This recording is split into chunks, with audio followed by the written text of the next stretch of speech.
মুসলমান ভাইরা, পরীক্ষাটা কি আপনাদের কাছে খুব ছোট মনে হয়? আসলে ছোটকাল থেকে গল্পটা শুনতে শুনতে আসছি তো এই জন্য অনেকটা ছোট পরীক্ষা মনে হয়। বাস্তবে পরীক্ষাটা ছোট না বড়? এত কঠিন পরীক্ষার মুখোমুখি হয়ে আল্লাহর উপর অসন্তুষ্ট হয়ে যায়নি। ঈসা আলাইহিস সালাম তাকে হত্যা করার জন্য ঘরের মধ্যে আবদ্ধ করে ফেলা হলো। রাস্তা নাই, বাঁচার মতো কোনো পথ নাই। আল্লাহ তাআলা তাকে আকাশে তুলে নিলেন। আল্লাহ তাআলা ঈসা আলাইহিস সালামের ঘটনা এই বাংলার জমিনের মুসলমানদেরকে শোনায়া আমাদেরকে শিক্ষা দেয়। ও বাংলার জমিনের মুসলমানরা শুনে রাখো, বিপদ আমি দিয়েছি পরীক্ষা করার জন্য, এই কথা সত্য। তবে আমি আল্লাহ যদি বাঁচাতে চাই তাহলে তোমাদের বাঁচাবার জন্য কোনো রাস্তা লাগে না। রাস্তা না থাকলেও আমি আল্লাহ বাঁচাইতে পারি। সুবহানাল্লাহ। আমার মুসলমান ভাইয়েরা, হযরত ইউসুফ আলাইহিস সালাম জিনার অভিযোগ নিয়ে জেলখানায় ছিলেন। কিসের অভিযোগ? কয় বছর জেলখানায় ছিলেন? 8 বছর জেলখানায়। আমাদের মেট্টাই বাংলাদেশ মুসলমান হইলে কইতাম এবারে নাকি নবী, নবী হই 8 বছর জেলখানায় কইরা লইছে, আল্লাহ করে ডাকি ভুয়া নবী, ভুয়া। আমরা হইলে খাইলাম কি ঠিক বলি নাই? 8টা বছর আল্লাহর নবী হয়ে জেলখানায়, আপনি হলে ঈমান রাখতেন না। নবী হলে 8 বছর জেলখানায় থাকে কেমনে? তো আল্লাহ করে ডাকি। নাউজুবিল্লাহ। এভাবেই তো বলতাম। বাংলাদেশের মানুষ তো এইটাই বলে। আমি তো দেখেছি বাংলাদেশের যারা কোরআনের মুফাসসির জেলখানায় গিয়েছে, একটা শ্রেণী তাদের জন্য কেঁদেছে, আরেকটা শ্রেণী বলছে তারা যদি অপরাধী না হয়, আল্লাহওয়ালা হয়, তাহলে জেলখানায় গেছে কেন? তাহলে আপনার কাছে প্রশ্ন হলো, ইউসুফ আলাইহিস সালাম যদি আল্লাহর নবী হয়, 8 বছর জেলে গেছে, তাও মিথ্যা মামলায়, মামলাতে মিথ্যা, এটা প্রমাণ করতে তো 8 বছর সময় লাগছে। 8টা বছর তো দেশের লোকেরা তারা জেনাকারী মনে করছে। দেশের লোকরা তো তারা আল্লাহর নবী মনে করে নাই, দেশের লোক তো তারা জেনাকার মনে করেছে। ইউসুফ আলাইহিস সালামের নাম আল্লাহ পাক একটা সূরা দিয়া দিলেন কোরআন শরীফে। সূরা এমনি আল্লাহ দেয় নাই। লাখো লাখো পয়গম্বরকে আল্লাহ তাআলা এই জমিনের মধ্যে পাঠাইছে। আল্লাহ তো তাদের নামে সূরা দেয় নাই। ইউসুফ আলাইহিস সালামের নামে আল্লাহ তাআলা সূরা দিলেন। এর দ্বারা বোঝা যায় ইউসুফ আলাইহিস সালামের উপর আল্লাহ পাক কত বেশি কষ্ট দিয়েছেন। ইউসুফ আলাইহিস সালাম ধৈর্য হারা হয় নাই। আল্লাহ তাআলা তার এই ধৈর্যটাকে বেশি পছন্দ করেছেন। পছন্দ করে বলেই তো তার নামে সূরা দিয়েছে। এখন আপনারা বলেন ইউসুফ আলাইহিস সালাম কি দর্শনকারী? না, দর্শনকারী না। তারে দর্শনকারী বানায় 8 বছর জেলখানায় রাখছে। তো আল্লাহ আমাদের গল্প শোনাইছে আপনারা হাসি তামাশা করার জন্য, মজা করার জন্য। অপ্রয়োজনীয় কোনো কথা কি আল্লাহর কালামে আছে নাকি? একটা শব্দ কথা এই কালামের ভিতরে অপ্রয়োজনীয় নাই। আল্লাহ ইউসুফ আলাইহিস সালামের নামে সূরাটা কেন দিলেন? আল্লাহ গল্প আপনারা কেন শোনাচ্ছে? মজা পাওয়ার জন্য? মোটেও না। আল্লাহ বুঝায়, ও বাংলার জমিনের মুজাহিদরা, এই বাংলার জমিনে যদি আমার রাজত্ব কায়েম করতে যাও, বিনা কারণে তোমার জেনাকার বানায়া মিথ্যা তহমত দিয়া জেলখানায় ঢুকায় রাখতে পারে। এখান থেকে শিখো, জেলখানায় ঢুকায় রাখবে, তারপর আপোষ করবে না। ওইটা বুঝাবার জন্য আল্লাহ সূরা ইউসুফ নাযিল করছে। আপনারে আমার ঘুম পাড়ানি গল্প শোনাবার জন্য আল্লাহ তাআলা সূরা ইউসুফ দেয় নাই। আমার মুসলমান ভাইরা, আল্লাহ রাব্বুল আলামিন ইব্রাহিম আলাইহিস সালামকে কত বেশি পরীক্ষা করলেন। যিনি আমাদের মুসলিম জাতির পিতা, মুসলিম জাতির পিতার নাম কি? বাকি দুজনে যারা বললেন আপনাদের বাপ কি আরেকজন? কে? সবাই বলেন কে? এই জাতি তো ভুলতে বসছে গত 16 বছর। কারণ হলো বাপ তো আরেকজনে বানায় দিচ্ছে। কোন সঠিক সন্তানের বাপ বেশি হয় না, মনে রাখবে। বাপ আল্লাহ কর্তৃক নির্ধারিত। জন্মদাতা পিতা, আদি পিতা আদম আলাইহিস সালাম, আর মুসলিম হিসাবে মুসলিম জাতির পিতা ইব্রাহিম আলাইহিস সালাম। এর বাইরে আর বাপের দরকার নেই। বাপ বেশি হওয়া কি ভালো লক্ষণ নাকি? বাপ বেশি হওয়া এটা তো খারাপ চরিত্রের লক্ষণ। এজন্য আমাদের পিতার নাম ইব্রাহিম আলাইহিস সালাম, যেটা আল্লাহ তাআলা নিজে স্বয়ং নির্ধারণ করেছেন। সুবহানাল্লাহ। আল্লাহ রাব্বুল আলামিন ইব্রাহিম আলাইহিস সালামকে পরীক্ষা করলেন, একটা দুইটা নয়, হাজার হাজার পরীক্ষা। প্রতিটা পরীক্ষায় ইব্রাহিম আলাইহিস সালাম 100তে 100 নাম্বার পেয়েছেন। ফাতাম্মাহুন্না, সবগুলোতে 100% পাস করেছেন। একটাতেও দুর্বলতা প্রদর্শন করেন নাই। রাত্রিবেলায় স্বপ্ন দেখলেন আর সন্তানকে বললেন, ইন্নী আরা ফিল মানাম আন্নী আযবাহুকা। ও আমার কলিজার টুকরা সন্তান ইসমাঈল, আমি রাতে স্বপ্ন দেখছি আমি তোমারে জবাই করতেছি। ইসমাঈল আলাইহিস সালাম দৌড় দিয়া পালাইছে। পালাইছে? ফানজুর মা তারা, ভেবে দেখো, চিন্তা করে দেখো কি করা যায়। ইব্রাহিম আলাইহিস সালামের এই প্রস্তাবনার জবাবে ইসমাঈল আলাইহিস সালাম কি বললেন? ইসমাঈল আলাইহিস সালাম বললেন, সাতাজিদুনি ইনশাআল্লাহু মিনাস সাবিরিন। আপনাকে আল্লাহ যে আদেশ করেছে সেটা বাস্তবায়ন করেন, আপনি আমার ধৈর্যশীলদের কাতারে পাবেন। সুবহানাল্লাহ। আপনাকে আল্লাহ যে আদেশ করেছে আদেশ বাস্তবায়ন করেন, আমি পালিয়ে যাব না, আমাকে হাত পা বেঁধে জবাই করা লাগবে না। এবং সন্তান হিসাবে এটাও বলে নাই আপনি স্বপ্ন একটা দেখছেন আর আমি জবাই হয়ে যাব, আপনার স্বপ্নের কথাই কি আমি মানবো নাকি? বাবা যেমন সন্তানও তেমন, বাবা যেমন নবী সন্তান নবী। বাবা যে স্বপ্ন দেখেছে সন্তান বুঝেছে বাবার স্বপ্ন স্বপ্ন নয়, এটা হচ্ছে আল্লাহ পাকের ওহী। সুবহানাল্লাহ। কিন্তু আমাদের বাংলাদেশে ইব্রাহিম আলাইহিস সালাম তিনি একটা মিছা গল্প প্রচলন আছে। ইব্রাহিম আলাইহিস সালামকে আল্লাহ বলেছে তোমার পছন্দের জিনিস কোরবানি করো। ইব্রাহিম আলাইহিস সালাম প্রথমে 100টা উট কোরবানি করছে। এই গল্প শুনছেন আপনারা? এটা সবটা ভুয়া। আমার 100 আমার 100 এগুলো ভুয়া গল্প। কারণ কোরআন যেখানে সরাসরি কথা বলে সেখানে আর কোনো গল্পকে গ্রহণ করার সুযোগ নাই। ইব্রাহিম আলাইহিস সালাম বলছে ইন্নী আরা ফিল মানামি আন্নী আযবাহুকা, সরাসরি বলছেন আমি স্বপ্নে দেখেছি আমি তোমাকে জবাই করছি। তাহলে তোমাকে জবাই করছি সরাসরি বলছে। এখানে কোট কোরবানি আবার কোথা থেকে আসবে? এটা সত্য গল্প নয়, এগুলো আমাদের সমাজে প্রচলিত। আমার মুসলমান ভাইয়েরা, আমি আপনাদেরকে গল্পটা এখন শোনাচ্ছি এরকম নয়, আপনারা এর আগে বহুবার শুনেছেন, কিন্তু নিজের সাথে একটু মিলা দেখেন। আল্লাহ যদি আপনাকে বলতো আপনার সন্তান কোরবান দেওয়ার জন্য, এটা কি সহজ পরীক্ষা নাকি কঠিন পরীক্ষা? শিরকের বিরুদ্ধে একাই লড়েছেন, বাবাও তার পক্ষে নাই, মাও তার পক্ষে নাই, পরিবার পরিজন আত্মীয় স্বজন পক্ষে নাই। বাবা নিজে বলেছে ও ইব্রাহিম তোমার এই কর্মসূচি যদি বন্ধ না করো লা আরজুমান্নাকা, তোমার আমি বাবা হয়ে পাথর মেরে হত্যা করব। পায়ের তলার মাটি খুঁজে যাওয়ার কথা, যেখানে কেউ নাই বাবাও নাই। ইব্রাহিম আলাইহিস সালাম একাই অন্যায়ের বিরুদ্ধে কথা বলেছেন, একাই শিরকের বিরুদ্ধে কথা বলেছেন। অবশেষে তাকে ষড়যন্ত্র করে করে সে আগুনের মধ্যে ফেলে দেওয়া হলো।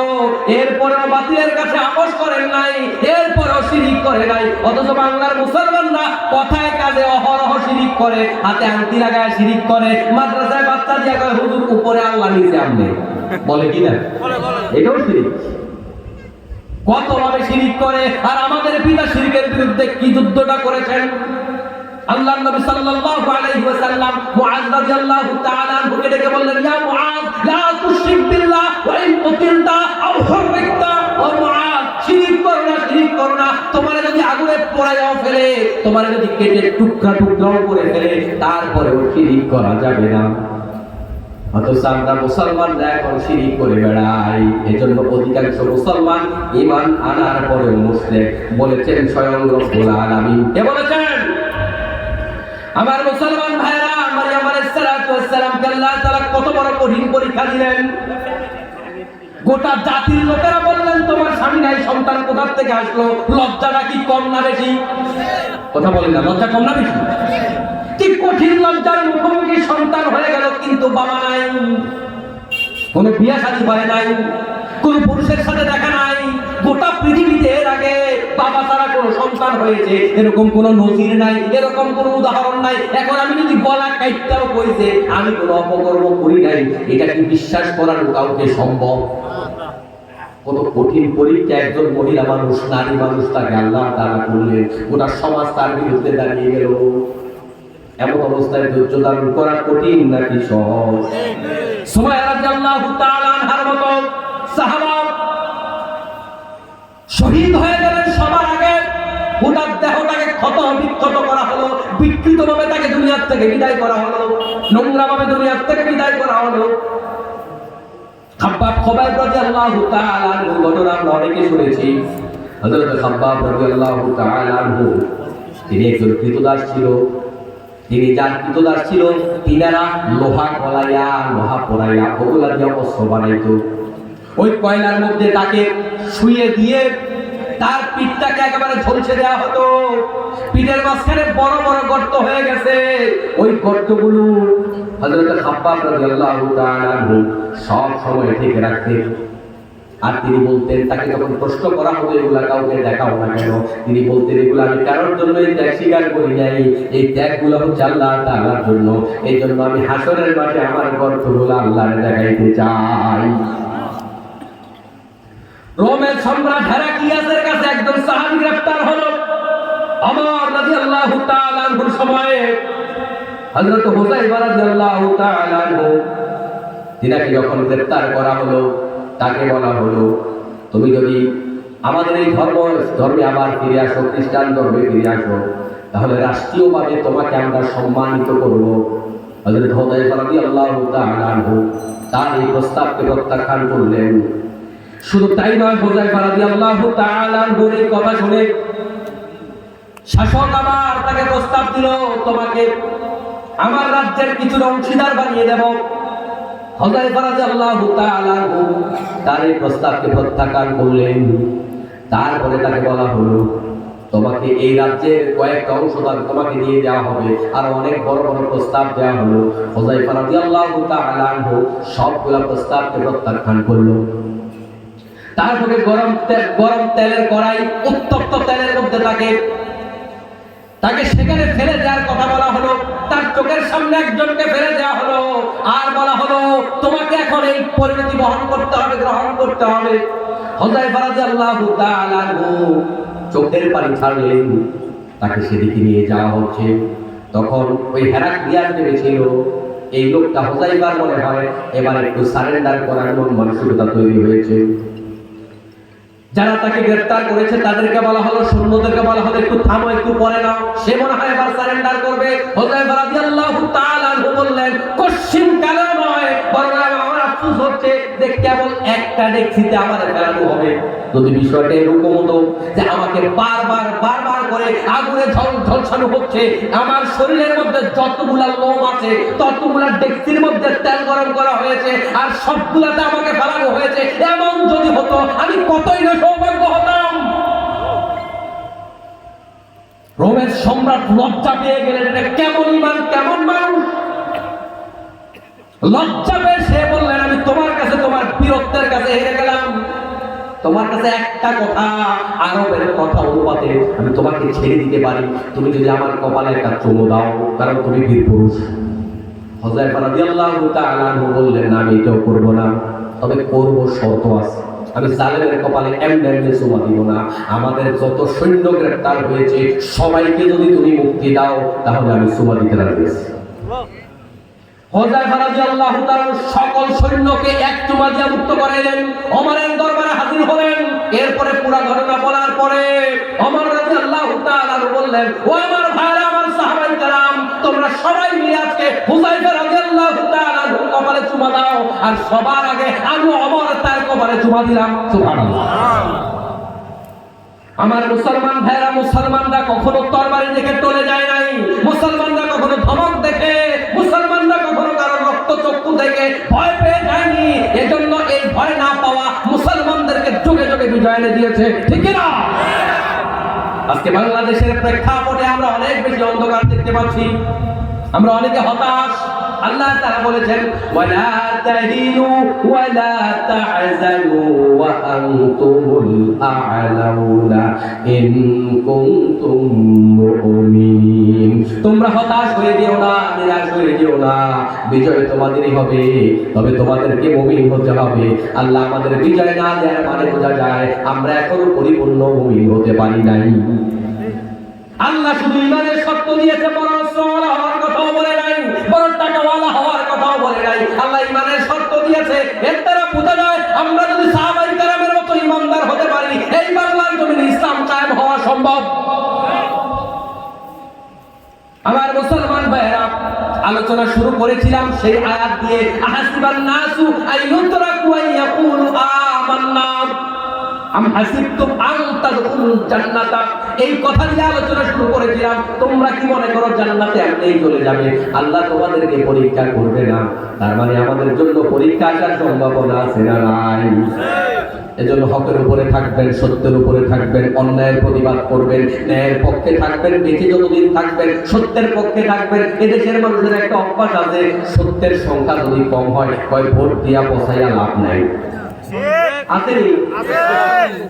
এই এক যুক্তিতে দেশের মানুষ গাঁজাখোরদেরকে এমপি বানায় ফেলায়। ভোট ফসায় লাভ নাই। ও মুসলমান ভাইরা মনে রাখবেন, সত্য একটা হলো সত্য, যুগে যুগে নবীদের সংখ্যা কম ছিল, নবীদের সাহাবীদের সংখ্যা কম ছিল, এমনও নবী ছিল তার উম্মত একজনও ছিল না, তাই বলে নবী কি বাতিল হয়ে গেছে? নবী কি ফেল হয়ে গেছে? এমনও নবী আছে যেই নবীর পিছনে 10 জন মাত্র উম্মত আছে, 5 জন উম্মত, 20 জন উম্মত। আপনার কাছে মনে হতে পারে ওই নবী ফেল করছে, উম্মত একজনও নাই, তারপরে ওই নবী ফেল নয়। এজন্য হকের পক্ষে সত্যের পক্ষে থাকার ব্যাপারে মনে করবেন আবার আপনার পক্ষে লোক কম লোক বেশি এটা মনে করবেন না, বরং লোক বেশি থাক কম থাক, বিজয়ের সম্ভাবনা কম থাক বেশি থাক, আমাকে সবসময় সত্যের পক্ষে, ভালোর পক্ষে, ভালো মানুষের পক্ষে থাকতে হবে। তাহলে কিছুটা কষ্ট হবে, কিন্তু কষ্ট পেলেও আখিরাতে জান্নাত পাওয়া যাবে। আমরা জান্নাত যেতে চাই ইনশাআল্লাহ। তাহলে কষ্ট পেয়ে জান্নাতে যেতে হবে নাকি আরামে আরামে? আল্লাহ তাআলা আমাদের সবাইকে এই কঠিন পরিস্থিতিতে, সামনে যদি আরো কঠিন পরিস্থিতি হয়, এই দেশের জন্য যদি জীবন দেওয়া লাগে, এই দেশের বিরুদ্ধে গভীর ষড়যন্ত্র চলছে, বিশেষ করে ইসকন এই দেশের বিরুদ্ধে গভীর ষড়যন্ত্রে মেতেছে, ঠিক কি না? এই ইসকনের মতো সন্ত্রাসীদেরকে দমন করে বাংলার জমিনকে আবার স্বাধীন করতে হবে। এই জন্য তরুণরা যেভাবে জীবন দিয়েছে, আমরা দেশের প্রশ্নে, দেশের ইসলামের প্রশ্নে, আওয়ামী লীগ, বিএনপি, জাতীয় পার্টি বুঝে না, আমরা এই দেশের জন্য আবার যদি দাঁড়াতে পারি তাহলে এই দেশ টিকবে, আর যদি দাঁড়াতে না পারি তাহলে মনে রাখবেন এই দেশ ফিলিস্তিনও হতে পারে। এই জন্য ইমানদারের পরিচয় দিতে হবে, মুনাফিকের পরিচয় দিলে চলবে না। জীবন একটা, মরণ কয়টা? একটাই। 10 বার বলবেন কেন? আপনি যদি আল্লাহর পথে মরার সিদ্ধান্ত নেন, যেদিন আপনি মরার কথা আল্লাহ সেদিনই আপনাকে নিবে, যেদিন মরার সময় হবে না সেদিন আল্লাহ আপনাকে নিবে না। অতএব ভয় পেয়ে কোনো লাভ আছে? এতক্ষণ পর্যন্ত যে কথাগুলো বললাম, আল্লাহ তাআলা আমাদের সবাইকে আমল করার তৌফিক দান করুন, আমিন। আল্লাহ তাআলা আমাদের সবাইকে ঈমানের শক্তি বাড়িয়ে দিন, আমিন।